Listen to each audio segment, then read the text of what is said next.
Some of the most epic D&D campaigns aren't born from fantasy novels or blockbuster movies, but they're born from the forgotten pages of real history. And while dragons and magic are fantastic, history actually gives us something that's even more complex. It gives us complex characters that are driven by real stakes, it gives us plot twists that nobody could invent, and it gives us conflicts that are so intense that they have shaped entire civilizations. So today, what we're going to do is look at 3 different historical events that will hopefully help you think about quest design a little bit differently. But before we get started, I do want to encourage everyone to go follow our backer kit for our campaign setting manual that is going to be launching here in a couple of weeks. We are getting ready for that big launch, and we could use your support by going and following the page. Alright, let's get started.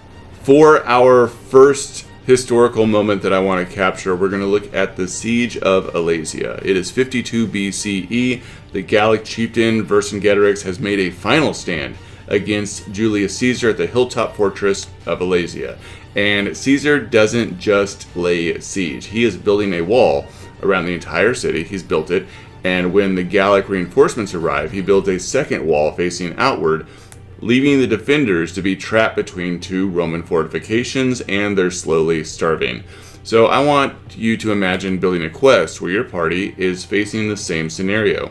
Your characters are trapped inside the city, and food is running low, and hope is dwindling. So do you attempt a desperate sabotage mission against the Roman war machines? Because the stealth mechanics in that scenario would write themselves. Or a second hook that you could utilize is that maybe you're on the outside of that relief force, and you need to coordinate simultaneous attack with the trapped defenders. But how do you get the message through those double fortifications that are just crawling with Roman legions?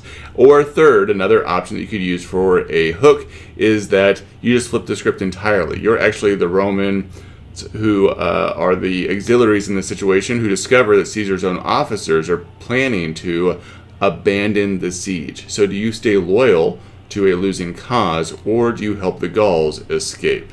So the beauty here is that you're able to use geography itself. It becomes a character in a way in the game, where those double walls aren't just scenery, they're mechanical constraints that force this creative problem solving out of your players. Starvation becomes a timer, and the siege engines become puzzles to solve or obstacles to overcome for your players. The second historical event I want to give you is the Silk Road and a city lost. So for over 1,000 years, the Silk Road connected east to west. It carried more than just goods. It carried secrets and cultures and dangers, and these hidden oasis cities thrived out in the desert as a result, and they were protected by geography and secrecy. But what happens if in your game one of these cities actually vanishes from history? So a hook you could utilize in this is that a merchant's caravan has been robbed, but not just gold. They've stolen an ancient map that's leading to a lost trade city, and your party has to track down the bandits through the shifting sands and the political intrigue across different kingdoms that exist on the Silk Road. Another option that you could utilize is that you found a lost city, but it's not abandoned, it's hidden, and the residents have spent centuries protecting themselves from the outside world, and they're not happy about visitors.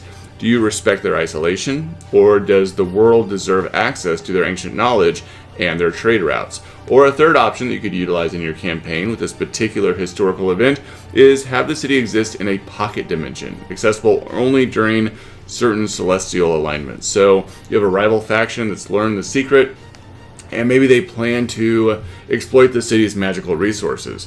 You then have maybe 3 days to, portal in and work in some particular way within that constraint before the portal closes again for another century.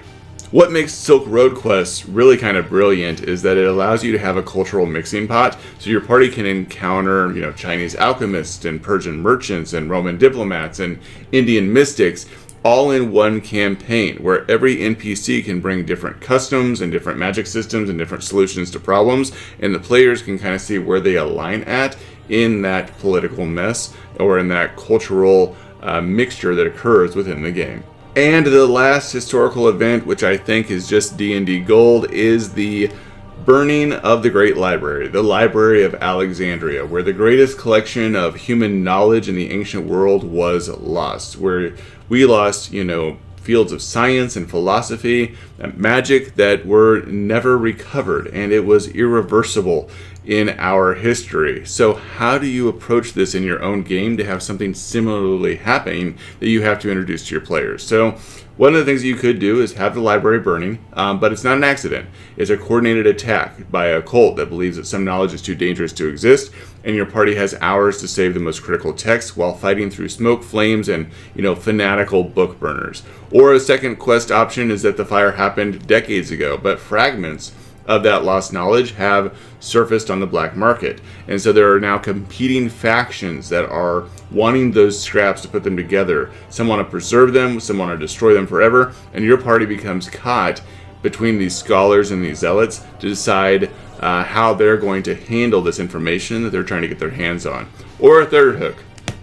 A time magical ritual maybe could save the library, and your players need to go and get the components that are scattered across the world to bring back. Maybe there's a terrible sacrifice that has to be done in the course of this, and it's a moral decision of what they have to make. But they could change history itself, knowing that the consequences could be either really good or really catastrophic, depending on what exactly is going on. So this is really cool because you can use these stakes that can become kind of personal for players depending on what moral quandaries you put into it. They're not saving a princess, they're saving a collection of memory, potentially from a lost civilization, but this weight transforms the decisions that they make on how meaningful it is and what they're willing to give up in order to do something that is going to impact the rest of civilization in the future.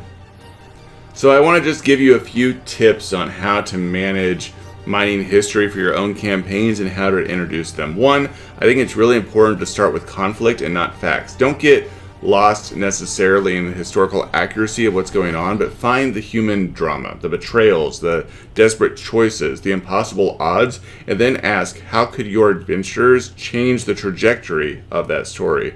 Number two, I talk about this a lot here on Dungeon Brew, but steal the geography. Historical events often happen in fascinating locations. Caesar's double walls, the Silk Road's oasis cities, the Alexander's harbor. Those aren't just backdrops. They're really mechanical constraints that create really interesting gameplay and give players options that they wouldn't have otherwise. Number three, flip the perspective. History is written by the winners, right?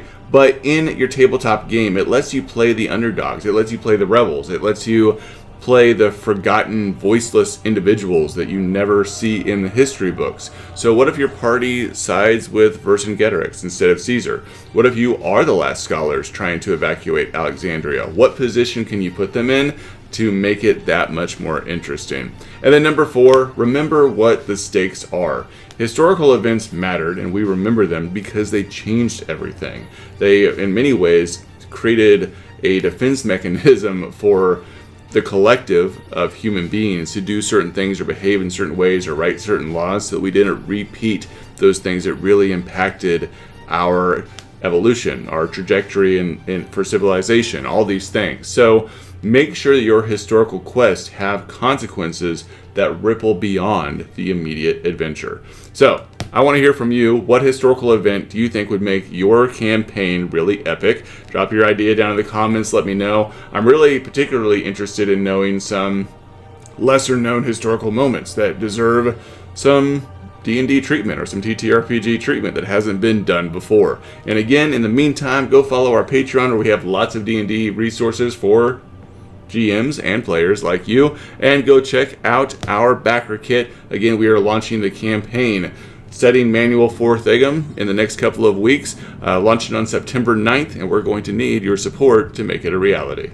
Talk to y'all next time. Dungeon Brew.